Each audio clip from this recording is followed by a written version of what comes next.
amagambo yatangajwe na Apple mu nama ya WWDC cyangwa se Worldwide Developers Conference iba buri mwaka yihuza n'aba developers cyangwa se abantu bakora ama program cyangwa se abakozi bakora mu ikoranabuhanga, yatumye Elon Musk asara cyangwa se acika ururondogoro, aho yatangaje ko ibyo bavuze ko Apple igiye gufatanya na OpenAI ya Sam Altman mu kuba bashyira ChatGPT muri SIRi cyangwa se muri telefone za Apple, bizatuma Elon Musk ahita aca Apple cyangwa telefone za Apple mu nganda ze zose cyangwa se mu bakozi be, aho n'umushyitsi cyangwa se umuntu wasuye urwo ruganda bazajya bamusaba kuyishyira muri flash cyangwa se n'akantu bashyiramo telefone ku buryo udashobora iminara idashobora kuyibona cyangwa se satellite zishobora kuyigeraho, zishobora kohereza signal ngo ibe zayibona cyangwa se zibe zayikuramo ikintu cyangwa se zavugana nayo, itumanaho rigacika hagati nayo n'iminara.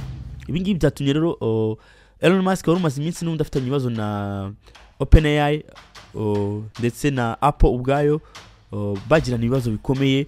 Ibi bintu Elon Musk akaba yafashe nk'akagambane ndetse akaba yavuze ko umutekano w'amakuru y'abantu ugiye kujya mu kaga, kandi koko nibyo ubirebye neza.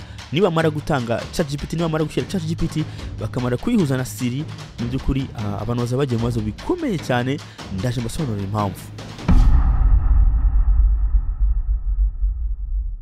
Elon Musk, umwe mu bagabo b'abaherwe bateye inkunga umushinga wa OpenAI wakoze ChatGPT mu mwaka wa 2015 akaza kuva mu 2018, yakomeje kugirana ibibazo n'ubuyobozi bwayo abushinja ko batangiye gucuruza ibyo bari baravuze ko bizajya bikoreshezwa ubuntu ku baturage bose.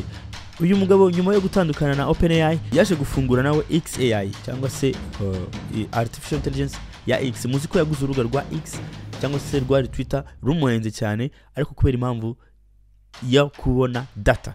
Abatazi bya data niyo mari igezweho ngubu, niyo zahabu y'umweru.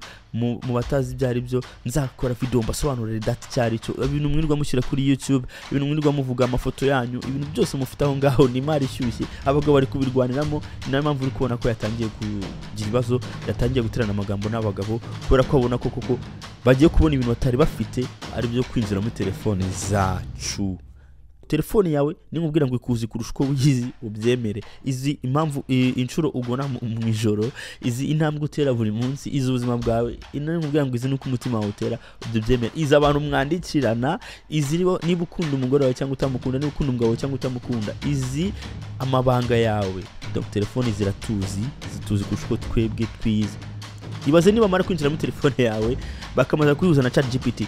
Deja hashize igihe OpenAI iri kugirana ibibazo n'amakampani atandukanye kubera ko bakoresha amadata yabo na X cyangwa Twitter ya Elon Musk nayo yigeze kubakurikirana, ibarega ko bafasha amadata yo kuri Twitter, amakuru y'abantu kuri Twitter bakayatoreza kuri OpenAI cyangwa ChatGPT modo yayo, ikabiza ibintu byinshi cyagombye kumenya kubera ko bagiye bafata ibyo bintu badafasha uburenganzira bw'abantu. None kuba rero Apple yemeye ko bakoresha telefone z'abantu, mu by'ukuri tugiye kujya mu bibazo nk'uko yabivuze, tugiye kujya mu bibazo bikomeye, kuko ubu ngubu va kuri bya bindi bavuga ngo wabwiraga umuntu ngo urarwaye wenda ntagire umuntu ubimenye akagwa muri telefone yawe. Ibaze noneho nibajya muri telefone yawe bakamenya ko wenda ufite ikibazo runaka, bizajya bitabijya kuri internet. Nubwo Apple iri kuvuga ko itazajya ipartage cyangwa itazajya yerekana IP y'umuntu cyangwa se adresse yaho umuntu aherereye, ariko Elon Musk aravuga ko we ibyo bintu bisa nkaho ari ibinyoma, ntabwo abizeye, ndetse akaba avuze ko kurinda amakuru yiwe we nka nyir'uruganda cyangwa se kampani ikomeye ku isi mu by'ikoranabuhanga rya intelligence artificielle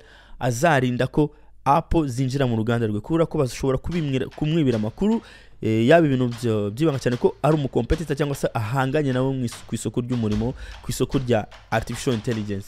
Uyu mugabo rero akaba yababaye cyane, dore ko yagiranye n'ibibazo na Apple ubwayo ubwo bagabanyaga kwamamaza kuri X cyangwa Twitter, bashaka kumushyira mu gihombo, ariko baza kuganiraho n'ubuyobozi bwa Apple, baza kuganiraho na Tim Cook, baza kubona umwanzuro, ibibazo byabo barabikemura. Ariko we na Sam Altman nyuma yo gutandukana bakomeje kugirana ibibazo bya hato na hato. N'ubu ngubu rero kubera ko byateje ururondogoro, byateje ikibazo kuri Elon Musk, aho yagiye no kuri Twitter yiwe akavuga ko abantu bagiye kujya mu mazi abira, kubona bagiye kudutangira amakuru bigiye kudushyira mu kaga. Kandi kuko nibyo nge ndivuga nk'umuntu wize artificial intelligence, mugabo iteye ubwoba. Murazi ko isi y'ubu ngubu iyobowe na artificial intelligence, ntago tukiyobowe n'intwaro n'ibintu bikomeye. Umuntu ufite artificial intelligence iri hejuru cyane niwe ugiye kuyobora. Kuba bagiye gutanga rero amakuru y'abantu, nanjye ubwanjye ndabishidikanyaho, nanjye ndavuga ko tujye kujya mu bibazo bikomeye. Ndashyigikira uyu mugabo rwose, nubwo nawe nzi yuko ari business arimo gukora, nawe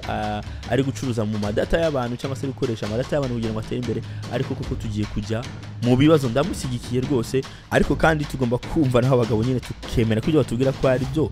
Urugero, Google iherutse gusiba amakuru yose yafashe ku bantu bayikoresha bakoresheje incognito mode. Sinzi niba abantu bakoresha Google muzi incognito mode.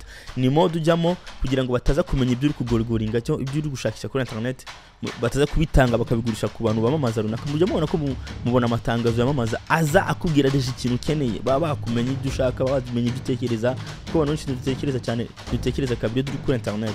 Abandi dushyira ibintu byacu hanze uko twiboneye. Igihe ni igihe cyo kugabanya umuvuduko w'ibintu mushyira hanze, w'ibintu muvuga, w'ibintu mukora kuri internet no kuri telefoni zanyu. Nizere ko aya makuru ya Elon Musk ari buze kubafasha gufungura amaso, nimukabibone nkaho bitabareba. Mu by'ukuri tugeze mu gihe gikomeye cya artificial intelligence. Ni mwebwe, ni buri wese, nubwo leta zidushiriraho ingamba zo kuducungira amakuru, ariko noneho natwe ubwacu tugomba kureba uko twicungira amakuru.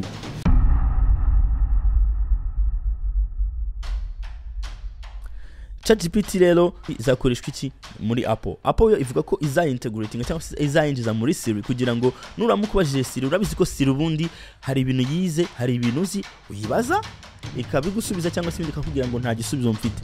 Ariko namara kuyihuza na ChatGPT, kuko ChatGPT kandi turi gukoresha ubu ngubu iri connected na internet. Murabizi ko ChatGPT 3 na 3.5 zitari ziri kuri internet, bakaza gukora update cyangwa bakaza kongera ku buryo baje guhuza izi models na internet. Ikibazo yibajije ChatGPT ubu ngubu ijya kureba kuri internet.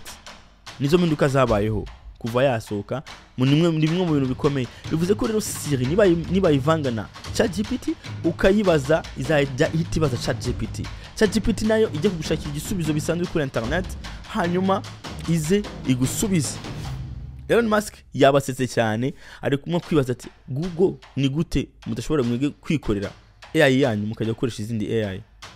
Ariko nje ndabumva kuko ChatGPT uburyo yatojwemo igeze kure kwa competitors bayo. Yego ndabizi Gemini nayo iri kure, reka tuvuge na projet ya Sora, tuvuge na Project Astra za Google. Ni zimwe muri project ziteye ubwoba zirimo kugenda zikorerwa ubushakashatsi ziri gushyirwa hanze, ariko ChatGPT iracyaziyoboye cyangwa se iracyari hejuru yazo. Ariyo mpamvu rero Google yihutishije gativuga ngo reka ngene ifatire ChatGPT bari yombe nkoresheje mu gihe kiri ku developing, ikirimo guhugura cyangwa se kirimo kwigisha artificial intelligence model zayo.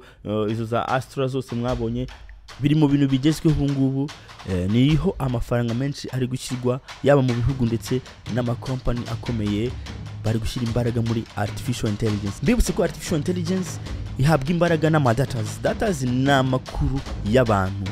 Umuntu umwe hoya abantu twese ufite amakuru menshi nugira artificial intelligence ifite imbaraga. Nzabibasobanurira kuko nagiye mu ishuri ryabyo nkabyiga, nzaza mbasobanurire kugira ngo musobanukirwe uburyo bintu bikora, mwumve uburyo mwabyitwaramo ko ni ibintu biteye ubwoba. Ni technology ndakubwiza ukuri ngewe kunyikoresha umunsi ku munsi. Artificial intelligence yasimbuye ibintu byinshi, yasimbuye abantu benshi, yoroheje ubuzima, ariko nanone yadushyize mu bibazo abantu bamwe tutamenye.